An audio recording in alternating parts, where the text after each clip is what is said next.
Good morning, TikTok. Good morning, YouTube.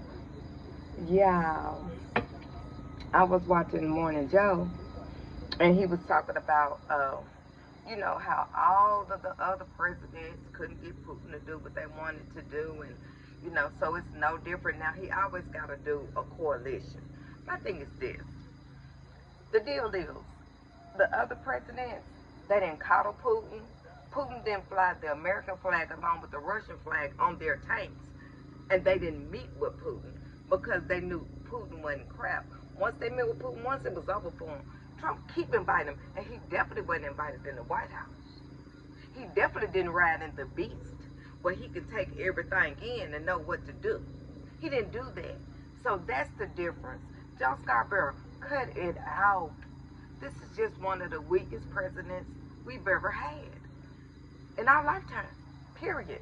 And then the mainstream media is talking about the Democrats. They better not overreach by talking about these tanks in the street in D.C.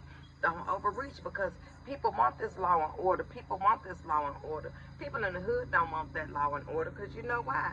It ain't reaching them. Like I keep telling y'all, unless the folks in the hood tell the cops what's going on, they ain't gonna know until it happens. The dang show the military ain't gonna know. They ain't even from the area. Come on now. You gotta use common sense. It's like with your children. You know each one is different.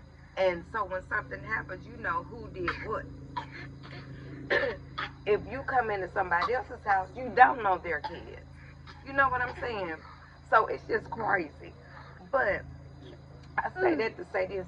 They're going to start pushing that fake law and order. Like Judge Janine Pirro. We're going to get this stuff in order in D.C. And they put her over D.C.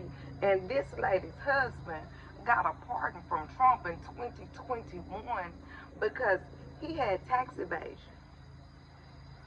Then they said that back in the day when they were still married, because it's her ex-husband now, when they were still married, she wanted the the chief police, the police chief, however you say it.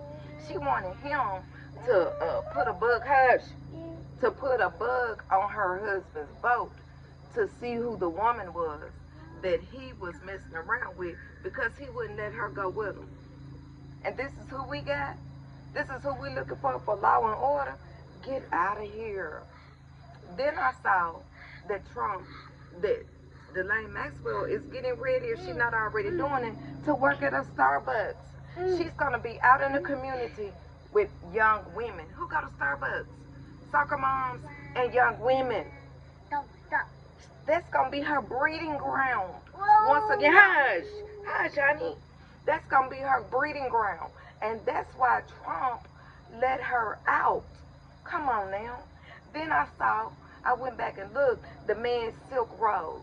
His name is Ross, R-O-S-S, and Ulbricht. It's U-L-B-R-I-C-H-T. And he was the founder of the dark web that they call Silk Road. That you could get all of these illegal drugs on there. He went to prison, 2 life sentences, because he had 6 people that OD'd because of him. He's also the one that had all that to do with mine. That had all of that to do with the Bitcoin. Remember Trump, Bitcoin, Bitcoin, Bitcoin. It was a reason for that. It's a reason he wants us to have Bitcoin and cyber money and stuff. He's been talking to this guy. Trump knows what he's doing, y'all, when it comes to this, because he loves the criminal, baby. He loves the criminal. And then, yeah, poor people in America, kids can't eat. But then he'll have, your kids can't eat enough. He'll have some parents that'll get their kids up for what he wants. Some will go to drugs, and they'll head on to Alligator, Alcatraz, and the other prisons. They trying to put a prison in Mason, Tennessee, to revive that county, Mason, Tennessee. But the kids here can't eat. They can't eat before school. They can't eat after school because they said it's a handout. But you build a $1 billion prison here in Tennessee in a little bitty tiny county. What is really going on? So when the mainstream media try to tell us about law and order, law and order and tell us things about Donald J. Trump and how if the Democrats push back on law and order, it's going to make us look weak. No, you look weak because you're giving up our kids. You're giving up our teenagers to get them on drugs. So you got one lady that's out there fishing and breeding and setting up young girls. And then you got a man that's out here pushing drugs, getting college kids on all type of drugs in UT Knoxville, Tennessee,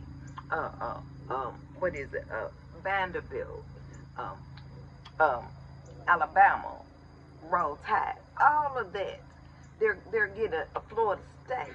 They're getting them ready to get hooked because this man had a 30 years, two life sentences, and he's running amok with your law and order president. And then you got Judge Jeanine in there to make sure nobody gets any time.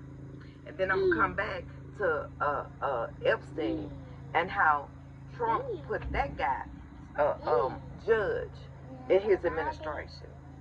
And Epstein had at first got this sweetheart deal. We're going to come back to that, y'all. I just don't want to make the video too long. But you talk about weak. We weak on security when it comes to international events, and we weak on domestic events. He's only strong when it comes to pushing against black women, holding them hostage in Texas and places like that. That's when he's strong. When it comes to pushing on Hispanic people, that's when he's strong. But when the rubber meets the road, it's a fake strength. From an angry black woman out of Tennessee, don't worry about cancel culture. Stay woke, so you ain't got to get woke. That's what he said the other day about the Smithsonian. He put his fist up. He know I'm finna say the Poor People Revolution. You look out. But but anyway, y'all, welcome to the Poor People's Revolution.